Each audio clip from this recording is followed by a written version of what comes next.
Good morning, everyone, and welcome to the latest session in the Protect Association webinar series. I'm James Evans. I run the Protect Association, and I've spent the last 20 years working across insurance and financial services in customer experience, consumer duty, and vulnerability strategy. Brilliant to have all of you with us today, so thank you for joining. This session is one I've particularly been looking forward to: AI versus human agents, who owns the future of QA, fraud detection, and compliance. So insurance has always been an industry built on trust, complex processes, and regulation. But today, with journeys like underwriting claims under greater scrutiny than ever, firms are asking, what role should AI play, and what role must humans continue to play? I'm joined by a brilliant guest today, Lethabo Motsoaledi, the co-founder and CTO of Voice. Lethabo leads the technology vision behind Voice and the AI platform transforming QA and compliance for regulated industries like insurance. Before I go into all of her brilliant career achievements, I'm going to have to get her to tell you exactly what the clock is describing in the background, which I just found out this morning. I think it's absolutely brilliant. So, Lethabo, over to you quickly. Hi, everyone, and it's good to meet you. Like James mentioned, I'm one of the co-founders at Voice, and our mission is to make sure that every single interaction, particularly in contact centers for financial services companies, every interaction is handled with consistency and care. And to date, so Voice is about 7 years old. To date, we've monitored just over 80 million interactions. These are phone calls and emails. And what you're seeing behind me, I hope you can see it the right way around, but that's just shy of 11.5 million. And that's every single time an alert was raised by the Voice platform, and someone from one of our customers has actually reviewed the interaction and made sure that they either resolved the alert, called the agent back, or made sure they fixed whatever issue was flagged by the system. But yeah, that is every time humans have been in the loop, which you'll probably hear a lot of the time throughout the course of this conversation around exactly where AI wins and where humans are still winning the race. Super. Thank you, Lethabo. Yeah, really interesting to see that. So what Lethabo didn't mention, she's recognised globally for her innovation and leadership, named one of Forbes Africa's Generation Z disruptors, included in Financial Times list of Europe's top women CTOs, and celebrated as both a Mandela Rhodes Scholar and an inspiring 50 women in tech. So brilliant to have her with us today. With a combination of energising expertise, entrepreneurial drive, and focus on purpose-led innovation, she's the perfect person to help us unpack today's theme. Before we get started, quick reminder, we'll be taking questions at the end of the session, so please do post them in the chat on LinkedIn as we go. We'll allow plenty of time for Q&A, and we'd love to hear your views and experiences. Again, the webinar is recorded, of course, so you can go back into the link in LinkedIn and review it if you wanted to at any time. And before I hand over, one last thing. Voice, who obviously Lethabo works for, are our sponsor of our webinar series for this year. So again, brilliant to have them with us. So Lethabo, on to our first subject, so a bit of an introduction to Voice. So to set the scene, can you introduce the organisation and explain how the platform works and how the problems it's designed to solve in insurance are tackled?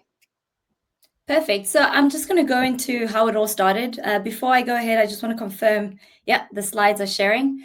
Yeah, so what you're seeing here, everyone, it's myself and my co-founder, Matthew. This is probably I think this is dated incorrectly. This is probably in 2020. But because I know I broke my arm in 2020, so I was trying to hide that from the picture. But yeah, these are the early days of Voice when we started. And this is a photo from one of the most pivotal customers that helped us shape our journey. So how it all started, because if you look into our background and history, we never worked in financial services before. Neither were we sort of, we never worked in any corporate or organization that's not how we discovered the problem. What actually happened was we were engineers by background, and myself and Matthew during university days would just always complain to each other around how we felt corporates just didn't care about customers. And two specific experiences that drew us to this conclusion was we were based in South Africa at the time. We're now in the Netherlands, but Matthew had a terrible customer experience. Well, that's what he feels, with a major retailer in South Africa where he ordered a box of cereal and there was a screw in the box of cereal. So instead of just going back to the store and switching it out, he emailed the group CEO of the supermarket to be like, you guys gave me the wrong box of cereal, or this could have killed me. And they were like, just swap it out. And that was the response that he got from his PA, which is a reasonable response.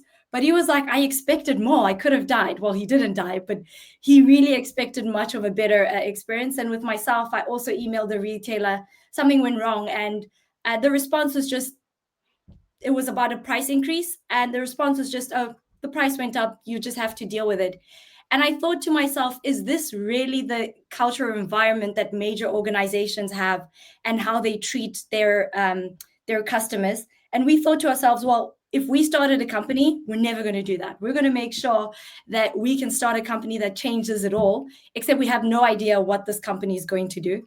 And so we built and launched a couple of products, and they didn't succeed. And in that case, we learned about design thinking or user-centered design, where it was whatever problem you're trying to solve, if you start off with the consumer or the user, you will ultimately come up with the best solution. So in that case, we thought, oh, that's probably what major corporations don't do. They don't spend a lot of time talking to their customers. Therefore, the solutions they come up with are not always the best. And so we ran an agency that did this for a couple of banks and insurers. And one project had us listening to over 30 hours of recorded interviews. And this was in 2017, 2018. And we were like, geez, do we have to listen to 30 hours of interviews just to hear what the customers were, what the main pain points were? And we're like, surely there must be a better way.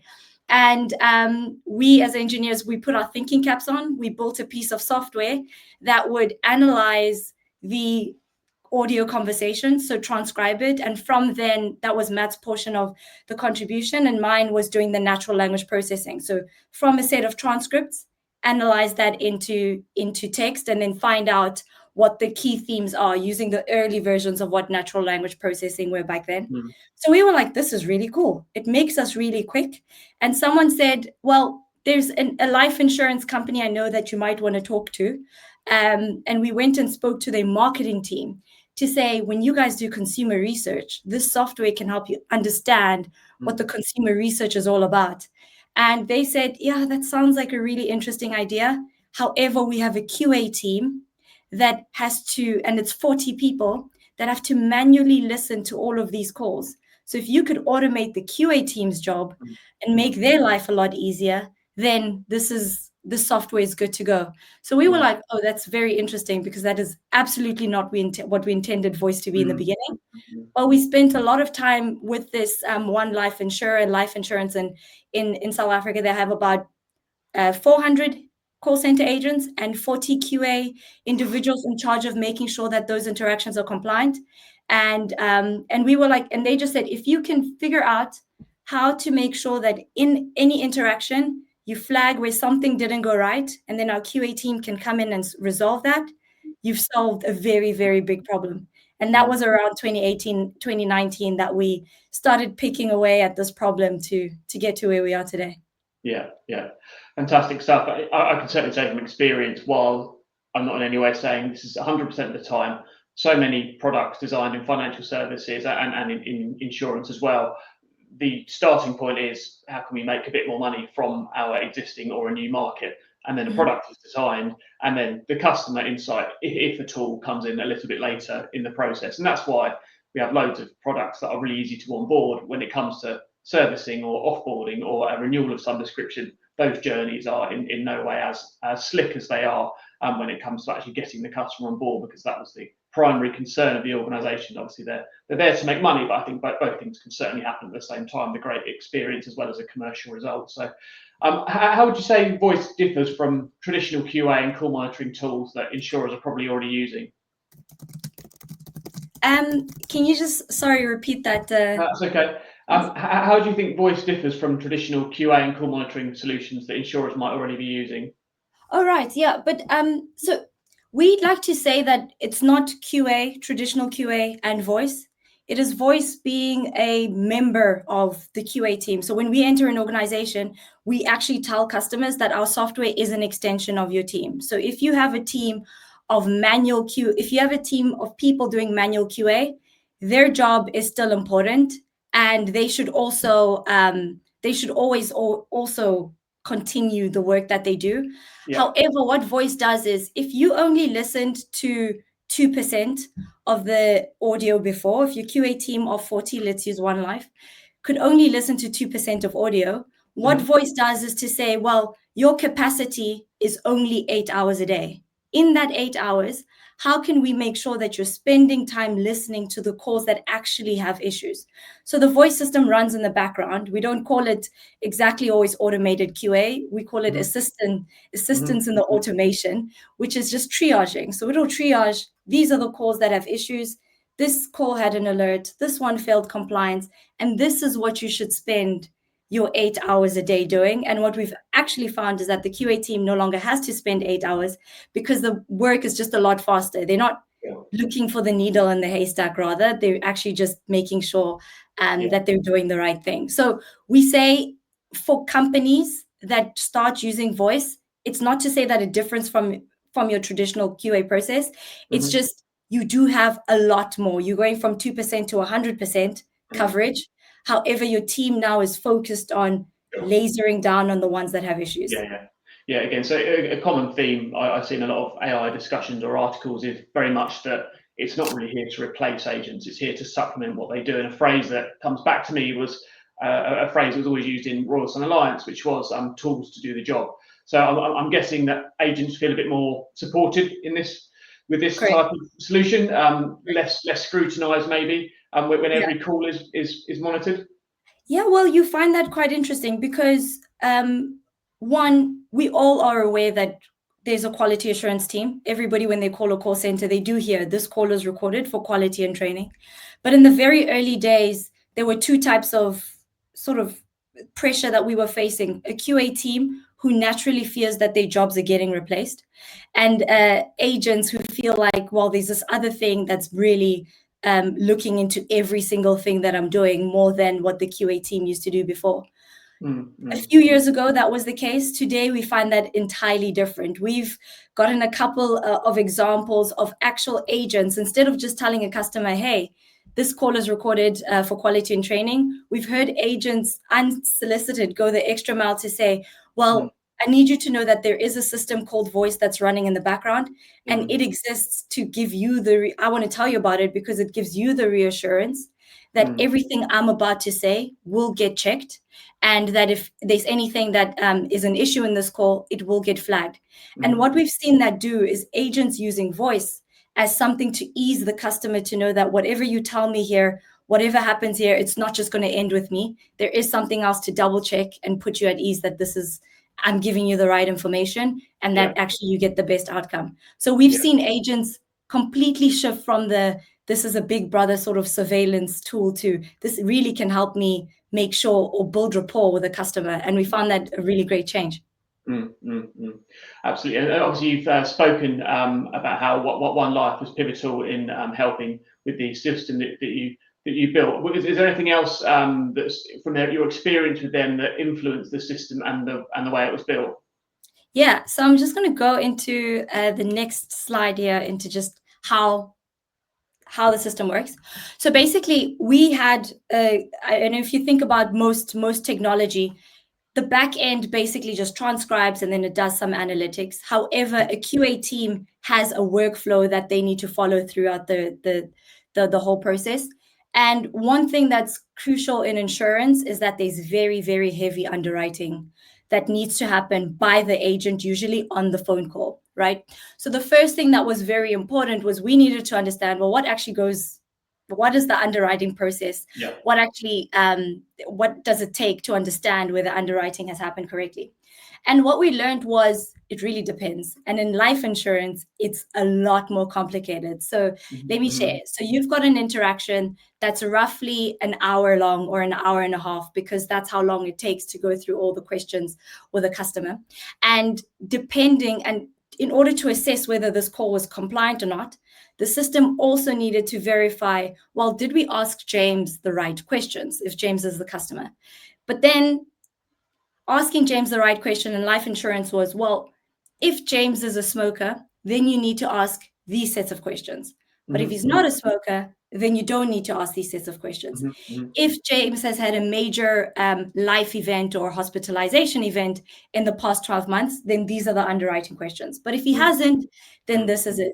So we're trying to figure out, well, how do we say we're going to automatically score 100% of the calls accurately if we don't actually know what's going to happen in 100% of the calls? Yeah. So the first thing that we built with the team was to understand, and most customers do this, is their QA framework or their scorecard is actually built on Excel. And so the Excel has a lot of if statements. If this, then ask these questions. If then check these questions.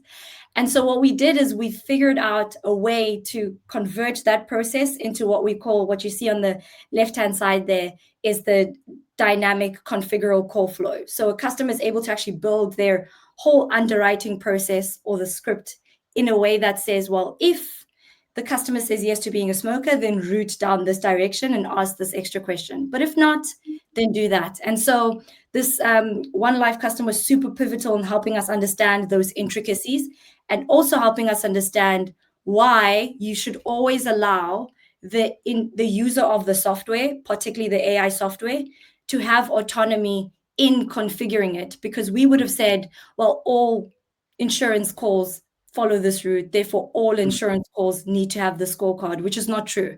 Every single company has a different sort of scorecard, and every single team has a different scorecard. So we needed to allow members to, or users of an organization to configure that specifically. And then the next thing is, once that script has been configured, we then went into the ability for them to then check, has this happened, has this not? If a call is passed, then don't do anything. If it's failed, escalate and be able to override. And then that's what leads to the right-hand side, which you see is event-driven analysis. So basically, this call, you can see there that the recording disclaimer here, if I'm hovering over it, it didn't happen, but the QA assessor went and checked that indeed the AI was correct or not, and found that it didn't quite happen the way it was supposed to, but I can override and accept it. And they accept it that way. And so that's how the team helped us change and shape this process. Sure. So I suppose in a way you were very much walking the walk, weren't you? So working with one of your customers, you were finding the correct solution for them, just as you would want the insurers to find the correct solution for the customers themselves by actually interacting with them and fully understanding them. So again, all about getting close to the customer, isn't it? So were there lessons that you took from One Life that have been applied across other insurers or other parts of financial services? Yes, definitely. So that was, again, all of this that I'm sharing was around 2018, 2019. And then in 2020, we moved to the Netherlands to start servicing the UK market a little bit better. So today, Voice monitors just over 2 million calls a month, and 90% of those, over 90% of those, are from UK citizens, or UK financial service firms rather. And the learnings that we got there was, one, the regulation is moving as quickly as anything. So a couple of years ago, the FCA obviously updated some rules to say that you need to make sure that customers with vulnerabilities, all of them are logged. And we were also learning at the same time as our customers what exactly constitutes a vulnerability. How do we alert you towards a vulnerability? And so the reason why we were able to move our software and develop our software at the same pace as the regulation was coming out and as the customer was telling us about the problem was we sit and meet with our customers on a weekly basis, sometimes on a monthly basis, but sometimes on a weekly basis if a problem is important enough for them. And they explain it to us to say, this is what I need to report on. Can you help me build something to report on it? And so we would go back, our engineering team and product team would sit, figure it out, and then we'd come back to the customer and say, okay, this is our new alert system. This is our new scoring system. This is the new report. Could this help you? And slowly but surely, we started building a process to the point where we've had some customers share a voice report with the regulator and say, hey, would this solve your need? And then saying yes also gives us the green light to say we're building the right thing. Sure. So I suppose as far as you could possibly say, when the regulator has reviewed anything that's been assisted by voice, it's something that they've not obviously given the formal approval to, but looked very happy with, let's say.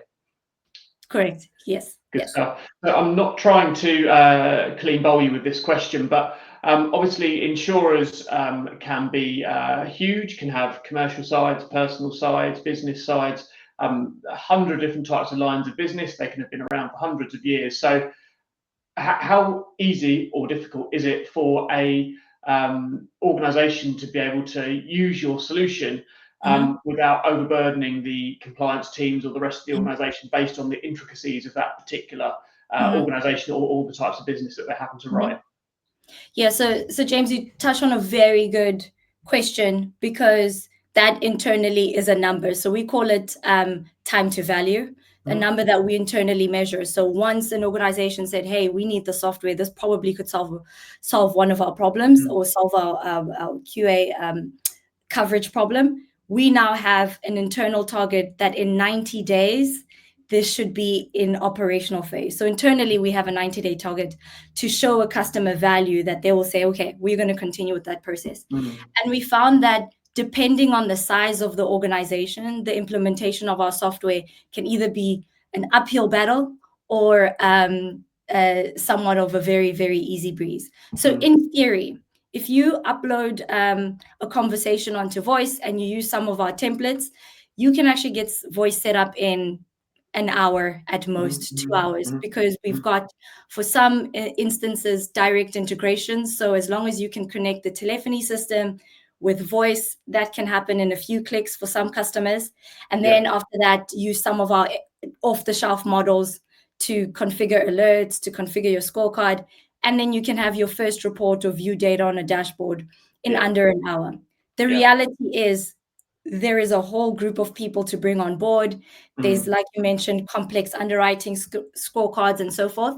And so what we've decided to do is always ask a customer, start with one specific use case, start with one product line, and start with one team.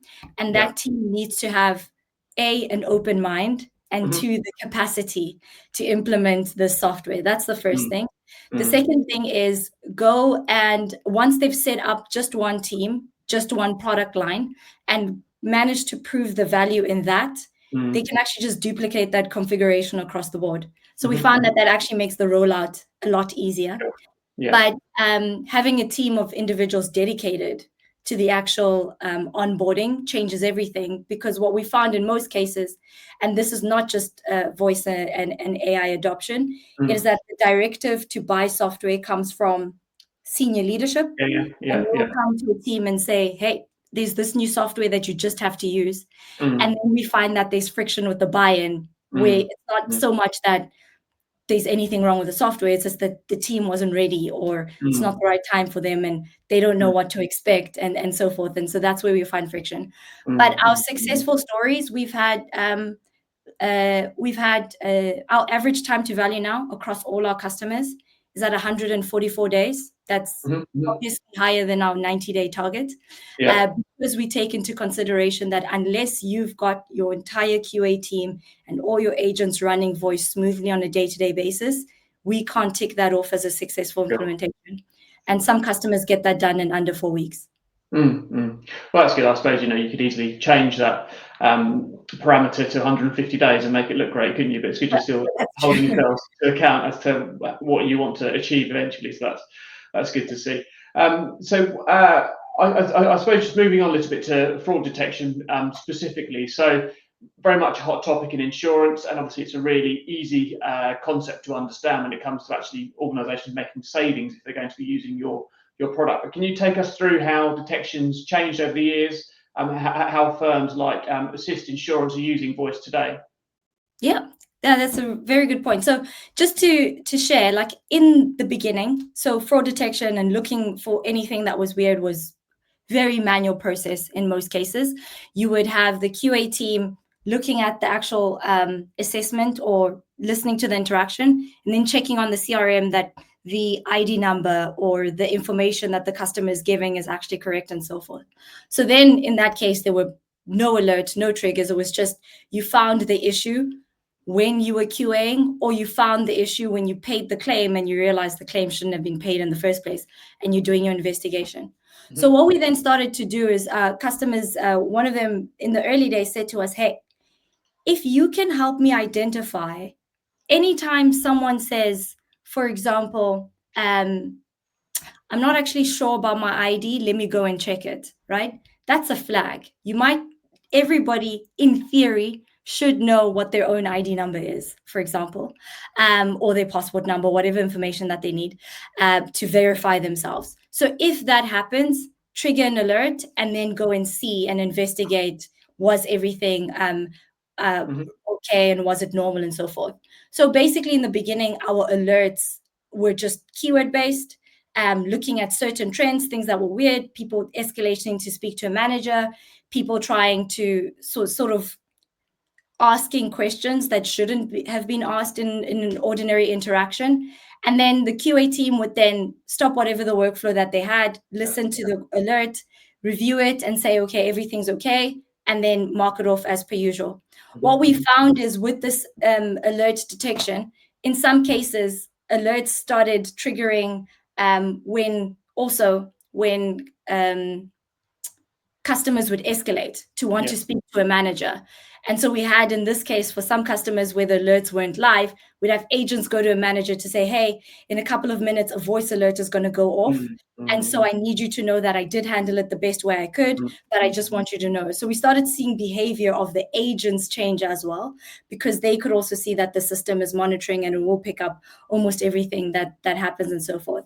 Today, what we're finding is that with the identification of fraud and as the technology starts progressing, there's a lot more that we've been able to help customers identify, but also because we now have a better understanding of the problem, there's a lot more that we can do. So for example, if, which we're not doing yet, but this is the future of where we're going, because we have monitored a couple of 100 calls per customer, per organization, it is possible that in the end, when James calls in and says, hi, this is James, this is what I'm looking for, even if you give the right information, we are able to say, hang on, that voice doesn't sound exactly like James's voice.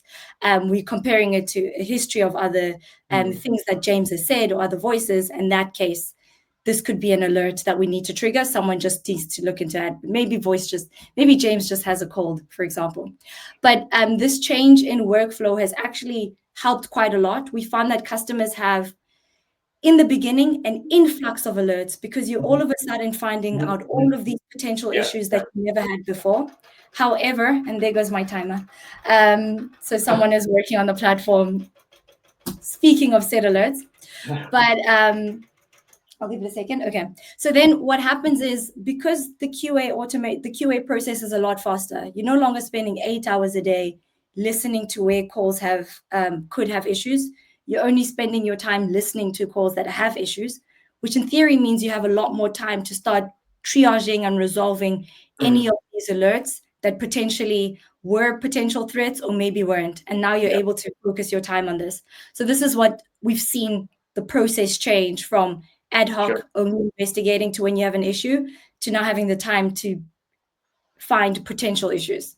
Sure. Yeah, I mean, it feels like such a much improved position to be in. How quickly can an insurer typically spot emerging fraud patterns with AI compared to traditional methods, do you think?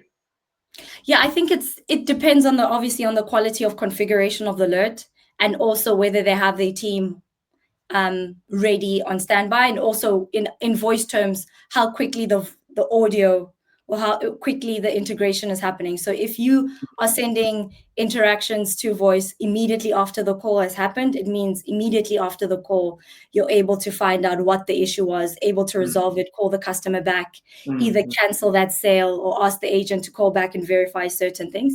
But we do have some customers in a position where technologically they aren't able to send us calls in post real time. It's 24 hours later, but it's still much faster than what they used to find out in months before or in years before. But the second thing is, and this is just me plugging in a new feature that we're working on, is called real-time analysis. So current experience is that a user an agent would have the call.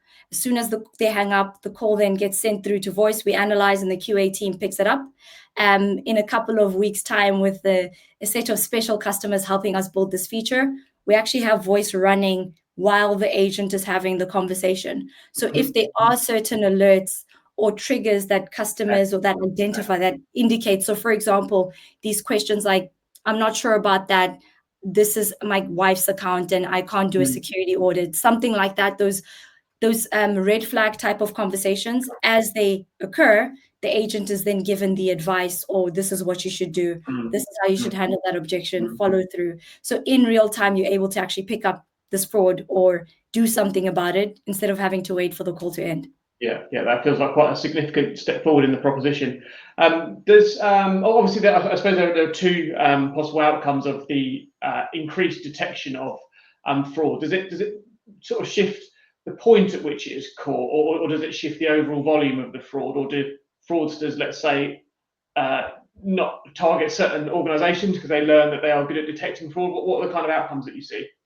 Yeah, so not exactly in the insurance space, but in the car finance space, we did have a couple of issues where we identified that there were certain individuals that would try, and this also does actually happen in the insurance space. So with and fraud, by the way, also does happen on the agent side as well. So it's not always fraud looking at the customer. It's if the agent can sometimes manufacture fake sales, manufacture fake customers, and so forth. So one case, if I take it back to insurance before I go to the car finance example, is there was an agent, for example, who had a lot of dead air on their interaction. So dead air is when there's far too much silence between the agent and the customer.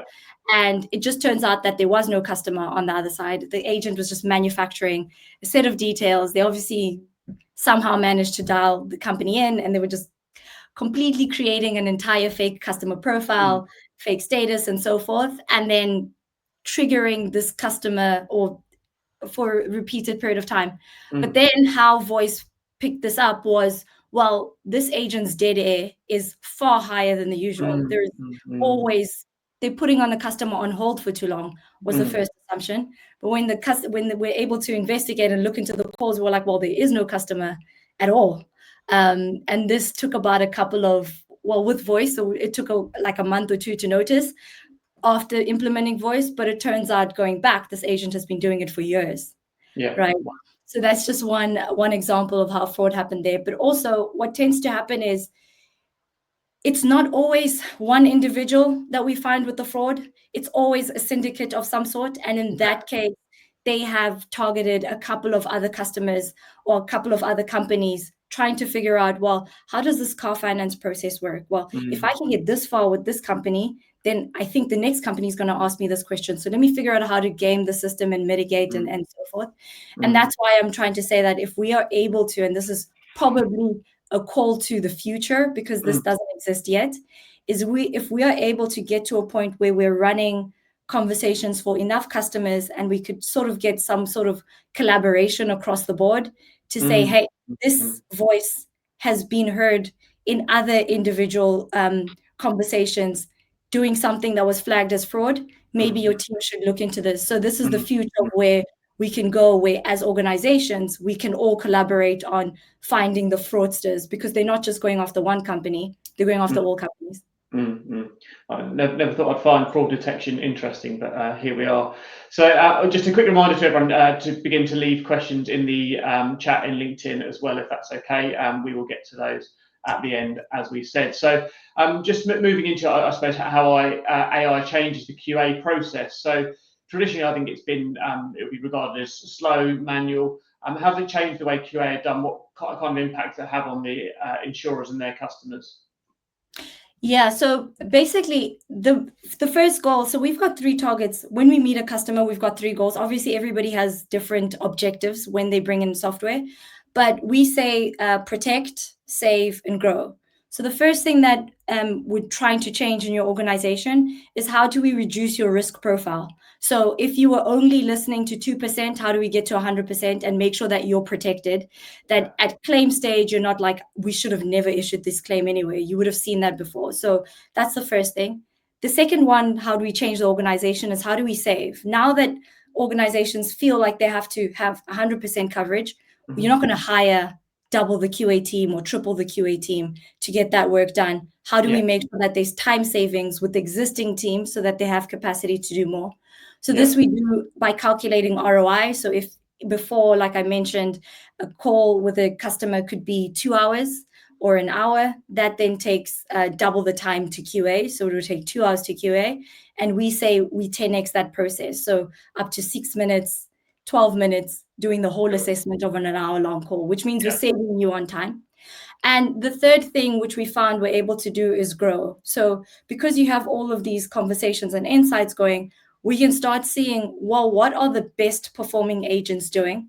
And the agents that are constantly converting customers, the agents that are constantly getting more sales, what are they doing in a compliant manner that we can start teaching and training the rest of the other agents to do? So this is now looking into using our software to grow your organization. Again, not changing what companies do, because in the end of the day, all you're doing is you're still selling insurance, you're still selling to the same audience. It's how you go about it and how you use the learnings from the AI and the changes in the workflow to improve how you sell, what your agents say, how you QA, and also what you can do to convert a customer better and so forth. Sure. Good stuff. So I have got a couple of follow-up questions for you, if that's okay. So we'll just await for people to write their questions in the chat. It looks like a couple of people having a couple of issues getting started. Andrew Ridland said, it's all a bit Simon and Garfunkel my end. I must admit that reference is lost on me, which I'm pleased about. Right, so just into the questions I have, if that's okay. So I suppose objectively, how do you ensure AI-driven QA remains unbiased and objective? Yeah, it's an interesting question, because it assumes, and this is the assumption, what do humans assume when they're bringing in an AI system? The first assumption is that humans were right in the first place, right? So the initial assumption is that a QA team, even working in the same organization, we're assessing the same agent calls in the same way. And the truth is they don't. We found that if you do calibrations or assessments, most QA teams don't even align or agree on what the outcome, what the compliance of a call should be. So once you bring AI into the whole process, as long as, and again, this is the caveat, you've configured it correctly to do the right thing, it'll consistently score agents the same way. And we found this with many customers. It might be in the beginning a shell shock where the team used to grade agents and the agent's average score was 90%, and in comes voice, and all of a sudden an agent scores 70%. That always happens. And that's because it's consistently scoring agents the same way and not leaving any room for interpretation. So the bias then is how you've configured the system, but at least you know that it's consistent in scoring everybody the same way. So what we then work with organizations to do is change your baseline of what you assumed a good call should be, but always then let your team be able to override contest, and so forth. A new thing that we've started to do, which actually which was a workflow that was pretty much broken before, was we're now introducing agent view, where an agent now has the ability to go in and review their own call, so that they can also contest a score, or they can also contest, well, this is what the QA is saying, this is what voice is saying, well, this is what I feel, and be able to close the loop, which is not something they were always able to do before. And did you find that sort of scaling QA through AI allows teams or organizations to reinvest their time in different parts of their work as an organization? Yeah, that's the goal.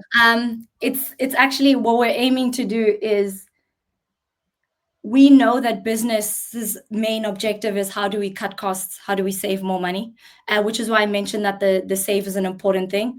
We've had some organizations say the QA team has changed from just being a compliance individual. We have an organization whose use case said they had one individual using voice, and before they used to be sitting in the corner of an organization just doing QA as they would.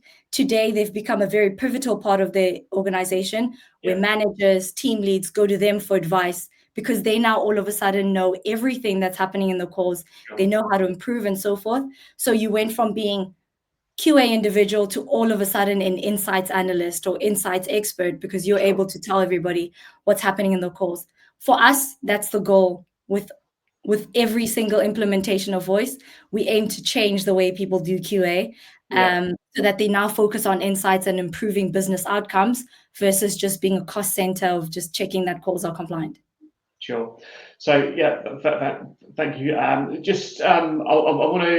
to push you a little bit on this one. So looking ahead, even further into the future, you've already mentioned a few solutions or ways that you see insurance or this type of area expanding. How do you see generative AI shaping QA teams and contact centers in insurance into the future, particularly complex areas? Yeah, this morning I came across a very funny LinkedIn meme, and if I could share it, I would have had it here instead of this slide. But it was basically the face of a developer relieved, and the relief, and the caption says, "The relief knowing that the AI bubble is about to burst." Right, so that's the caption, and he's like, basically, because it's a developer, everybody was saying your jobs are going to be replaced, everything's going to go, and now everybody's realizing it's not the case. Sure.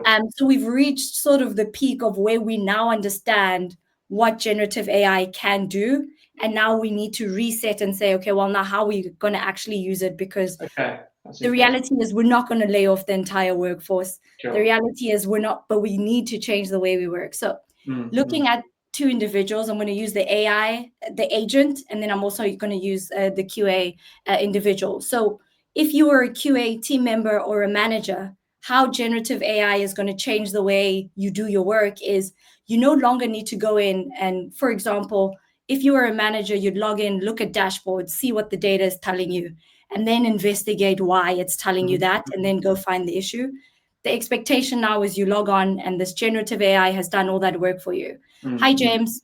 Welcome to work today. These are the agents that need your attention. I propose you do this. Have this conversation. The AI itself cannot fix that conversation. That's what you're going to do as a manager, but you no longer have to spend your time analyzing that data. So that's how a manager's life changes. The agent on the other side, though, is what we've discovered, and this is the future of where we want to go with voice, is we're experimenting with AI agents.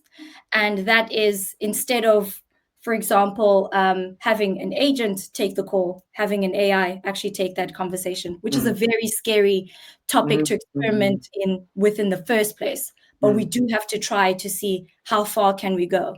What we've learned today, though, is the easy case for us to try this with is in an IVR environment. So if a customer is, for example, dialing in to ask a very easy triage question, which could be on the website, but they're not necessarily that tech savvy, instead of taking a human agent to answer that, you can drive down call volumes if you let the AI agent handle that. And only when it doesn't know the answer, it escalates to a person. So again, it talks about this partnership versus the AI being better than a human, because in very, very complex cases, escalating, dealing with situations where there's an edge case that it hasn't been trained on, that's when you need a person to apply additional thinking and work through that.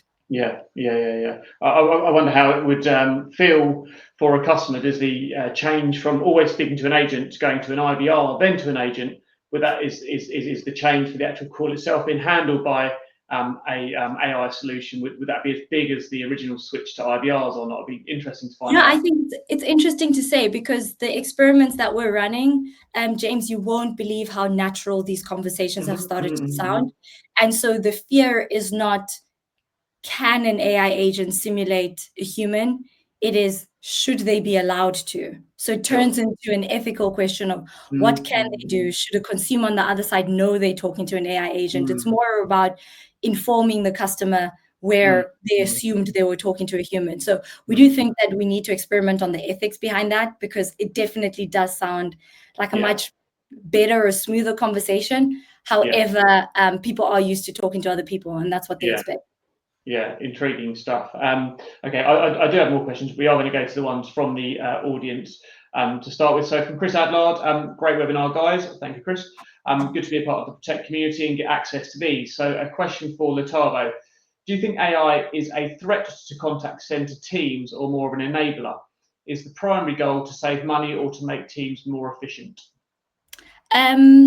Thanks for that question, Chris. I would actually say it's both. So earlier on, I spoke about Voice having 3 objectives, which is protect an organization, to make sure that they're covered for any risk, to save money, because you don't buy software to do something more expensive. You're trying to make a process more efficient, and then to grow, right? So what we found is there are many inefficiencies in the whole process. Like we mentioned, just looking at the QA process, listening to a call that had no issues is a waste of everybody's time, right?